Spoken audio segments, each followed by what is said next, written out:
রাজকুমারীর কাছে কেন এসেছিল নরখাদক রাক্ষস এবং তারপর কি ঘটল? পরদিন সকালে উঠে রাজকুমার যখন পথ চলতে শুরু করলো, তখন কিছু দূর গিয়েই আবার সেই দৈত্যকে রাস্তায় দেখতে পেল।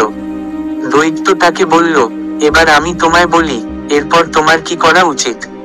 তুমি সোজা সামনে এগিয়ে চলো। কিছু দূর যাওয়ার পর তুমি একটি বিশাল কেল্লা দেখতে পাবে, যার ওপর সৈন্যরা পাহারা দিচ্ছে।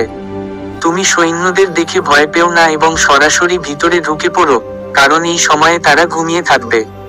তুমি নির্ভয়ে কেল্লার মধ্যে ঢুকে পড়ো এবং একের পর এক কক্ষ পার হয়ে সেই জায়গায় পৌঁছাও, যেখানে একটি সাধারণ কাঠের খাঁচায় একটি সোনার পাখি বন্দী রয়েছে। তুমি পাখিটিকে খাঁচাসহ তুলে নিয়ে কেল্লা থেকে বেরিয়ে এসো। কিন্তু একটি কথা মনে রেখো, পাখির খাঁচার ঠিক পাশেই একটি অপূর্ব সুন্দর সোনার খাঁচা রাখা থাকবে। তুমি ভুল করেও পাখিটিকে সেই সোনার খাঁচায় রেখো না।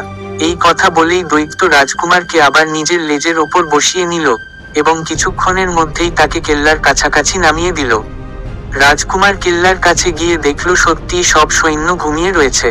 সে একটুও না ভয় সোজা ভিতরে ঢুকে পড়ল এবং একটু পরেই পৌঁছে গেল সেই ঘরে, যেখানে কাঠের খাঁচায় সোনার পাখিটি বসেছিল। খাঁচার পাশে 3টি সোনার আপেলও পড়েছিল। সোনার পাখিটি এতটাই সুন্দর ছিল যে রাজকুমার শুধু তাকিয়েই থাকলো। সে যখন পাখিটিকে নিয়ে আসতে যাচ্ছিল, তখনই তার চোখ পড়ল পাশেই রাখা এক দারুণ সুন্দর খাঁচার ওপর।